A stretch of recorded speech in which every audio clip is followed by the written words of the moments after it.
My name is Waliji, Africa Yoruba. Ẹ jẹ́ kí n sọ̀rọ̀ nípa Waliji jẹ́ báwo ni Waliji ṣe jẹ́ sí i. òun ni last born mú mi wá. mo kí gbogbo èèyàn olólùfẹ́ ti ìkànnì ti Obas TV tẹ́ ń gbọ́ wá tẹ́ ń wò wá ń gbogbo gbà ẹ ṣé gan o àmọ́ lórí inú wa dùn pé ẹ wà lápá abẹ́ pé ẹ ń gbọ́ wá ẹ fi kankan ẹ fi wá ṣeré ẹ lápá abẹ́ ẹ ṣé gan tẹ́ ń gbọ́ wá tẹ́ ń wò wá gbogbo gbà tó bá dẹ̀ jẹ́ ìgbà àkọ́kọ́ rẹ̀ tẹ́ ń bá ìkànnì pàdé ẹ má gbàgbé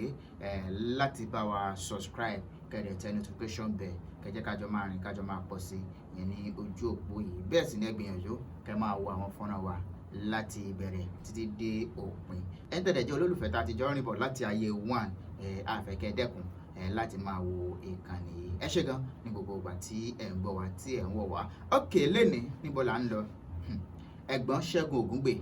ni wọ́n sọ̀rọ̀ ìyẹn nípa ìrìn àjò kónkóló ìyẹn nídìí iṣẹ́ fújì nídìí iṣẹ́ orin tí ó yàn láàyò báwo gangan ni kónkóló ṣe bẹ̀rẹ̀ ìbò gangan ló ti bẹ̀rẹ̀ orin kíkọ gbogbo ẹ̀ pátápátá náà yànnàná ìyẹn nínú fọ́nrán tí mo rí gbámú ìyẹn lójú òpó ìkànnì ti Àgbàlẹ̀tù TV tí mo mú wá fún yín ẹ mọ̀ pé tí n bá ti mú káàkiri báyẹn màá mú wá lóní belenja láti fi yànnàná àti láti sọ̀rọ̀ àwọn kan tí ó wà ìyẹn lápá abẹ nǹkan tí àwa ń ṣe nìyẹn ní látàpá àbí kó lè yé yín dáadáa mo ní wọ́n sọ̀rọ̀ nípa ìrìn àjò kónkóló ìyẹn nídìí iṣẹ́ fújì kónkóló Waliji ẹ ti máa mẹni tí mò ń sọ̀rọ̀ ń pẹ́ kó lè yà pé ńsìn ó ti kúrò ní kónkóló òun náà ti di big boy lásìkò yìí wọ́n sọ̀rọ̀ nípa bó ṣe bẹ̀rẹ̀ ìrìn àjò kí nìdí tí wọ́n fi mú kúrò lọ́dọ̀ first promoter lẹ́ni tí ó kọ́kọ́ gbà á sọ́dọ̀ tí ó ń ṣiṣẹ́ fún wọ́n yànnàná wọ́n sọ̀rọ̀ lóríṣiríṣi ìyẹn nípa bó ṣe bí ìrìn àjò náà ṣe bẹ̀rẹ̀ èpè promoter yẹn ń gbà yẹn ọ̀nà tó gbọ́rọ̀ àwọn ọmọ yẹn gbà ó jẹ́ ẹ̀mẹ̀ pé ńgbà náà àwọn oríṣiríṣi ọmọ ló wà ń bẹ ṣùgbọ́n wọ́n sọ̀rọ̀ nípa títí wọn tó jẹ́ títí wọn gangan ìyẹn kónkóló wọ́n nígbà tí àwọn dẹ̀ gbọ́ làwọn ní ó dá káwọn mú kónkóló kúrò ń bẹ̀ àwọn bá tún mi lọ sọ́dọ̀ àwọn promoter míì pé ṣùgbọ́n torí pé promoter àkọ́kọ́ tí wọ́n ti mú kónkóló kúrò nǹkan tó bá àwọn promoter tó yẹ pé wọ́n gba àwọn ọmọ kéékèèké míì tó kúrò látọ̀dọ̀ ẹ̀ tó bá wọn pò gbogbo wọn wá ń sá ìyẹn láti gba ọmọkọ́mọ tàbí olórin kólórin tí ó bá wá ìyẹn láti ọ̀dọ̀ promoter ti àkọ́kọ́ yẹn ṣùgbọ́n nígbà táwọn dẹ̀ gbìyànjú títí tí wọ́n rí pé ọ̀rọ̀ yóò fẹ́ jọ nítorí pé gbogbo promoter wọn ò fẹ́ tẹ́wọ́ gba ọmọ ẹ̀ mọ́ kì í ṣe pé bóyá kò mọ iṣẹ́ tàbí kò mórin kọ ṣùgbọ́n nítorí pé ìbẹ̀rù bojo nǹkan tí promoter àkọ́kọ́ tó ti kúrò lọ́dọ̀ kó má bàa fi ojú wọn rí nǹkan tó ti fi ojú àwọn tẹni ìṣáájú rí òun ni wọ́n fi tẹ́wọ́ gbà wọ́n wá ní ìdí rẹ̀ táwọn fi pèrò pọ̀ àwọn sì bá bàbá wọn sọ pé ẹ wo ọmọ yìí ó máa nílò láti padà sílé ẹ̀kọ́ wọ́n dẹ̀ ṣàlàyé wọn ní kónkóló òun ni àbíkẹ́yìn ìyẹn nínú ìdílé wọn pé méje làwọn jẹ́ tí ìyá àti bàbá àwọn bí òun ni number 7 lélẹ̀ tó fi jẹ́ pé òun ni last born ìgbà ìdí rẹ̀ táwọn fi ẹ wo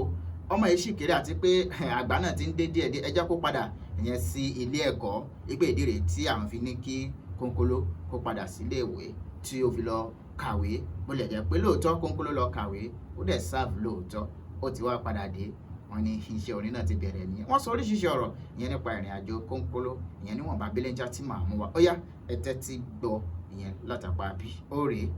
ok ẹ jẹ́ kí n sọ̀rọ̀ nípa Waliji jẹ́ báwo ni Waliji ṣe jẹ́ sí i. òun ni last born mú mi wá 7 ni wá so èmi number 1 Waliji ni number 7. so ó jìnnà sí i gan-an. alright nígbà tí Waliji lọ kọ fújì ẹ̀yin lẹ encourage ẹ. yes nítorí time tí ẹ mọ̀ pé mo sọ pé a máa ń ṣe stage ní Abẹ́òkúta kankan stage yẹn wọ́n máa ṣe artist night la máa ń pè a máa ṣe mọ́jú ni so oríṣiríṣi performance ló máa ń wà ńbẹ̀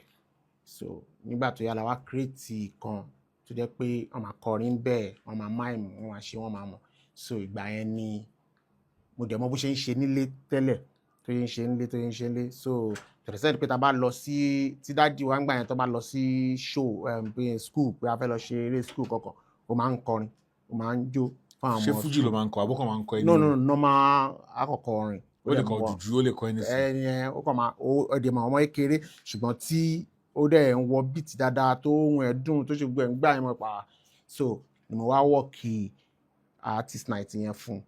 ṣùgbọ́n artist night yẹn ló ti wá ṣiṣẹ́ nígbà yẹn kí àwọn tí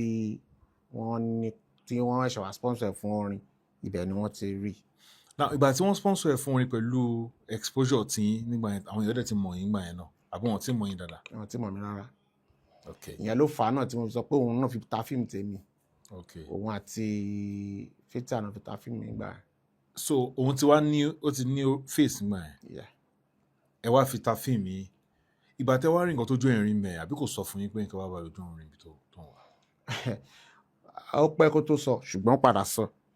so ìgbà tí àdẹ̀rí náà àgbégbèsè tó yẹ ká gbé lórí ẹ̀ so but ṣe mọ̀ kọ́lọ́n kó ṣàánú nígbà yẹn kì í ṣe pé bóyá ojú ti là bákanbákan so a ò rìn dáadáa láti bẹ̀rẹ̀ okay so ó jẹ́ kí èmi rọra lè lò pé instead of kájà tàbí nǹkan kan ṣàkóró ń bẹ̀ okay so bó ṣe kúrò ń bẹ̀ ẹ́ ṣé dream tẹ́ create fún nípa ẹ̀bùn tó ní ṣé bẹ́ẹ̀ ló parí sí ni. ibẹ̀ kan ló parí sí nígbà tí ó kúrò yẹn mo tiẹ̀ tún try best mi lórí pé kí n bá wẹ́lò míì tí ó máa ṣe iṣẹ́ pẹ̀lú ẹ̀ but ẹni tí tó kúrò lọ́dọ̀ ẹ̀ ìyẹn ti show àwọn èèyàn kan rí fún olórin míì so level táwọn èèyàn rí yẹn wọ́n wá sá fún kónkóló okay wọn ò dẹ̀mọ̀ pé kò sí agreement kankan láàrin wọn but àwọn èèyàn ṣe mọ̀ èmi náà kí èmi mo fẹ́ kówó lẹ̀ àwọn á ṣe iṣẹ́ tán ẹnìkan wá dé á gbé mi lọ kọ́ta á máa jẹ́wọ́n ló wọn máa gbowó so ó jẹ́ kí àwọn èèyàn máa sá fún nígbà yẹn so ṣùgbọ́n nígbà tó dẹ̀ ti rí bẹ́ẹ̀ náà wò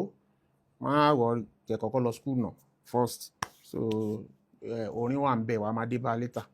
kọ́kọ́ lọ kàwé náà because mo rí pé ó ti ń dàgbà tó bá dẹ̀ lọ face orin yẹn squarely kò ní lọ school ẹ dẹ̀ fẹ́ kó lọ. bẹ́ẹ̀ so mo rí pé kò ní ráyè lọ ó dádì ẹ jẹ́ káwọn yẹn máa lọ school kí adẹ̀dúpẹ́ fọlọ́run lórí ẹ̀. òun náà lẹ ti gbọ́ yẹn ẹ ṣé gan tẹ́ ń gbọ́ wa tẹ́ ń tẹ̀lé wa gbogbo ògbà ẹ jẹ́ ká pàdé ọ̀nà fọ́nrán mi láìpẹ́ láì jìnnà ẹ ṣé gan tẹ́ ń tẹ̀lé wa ó dàbọ̀ látàpá bí.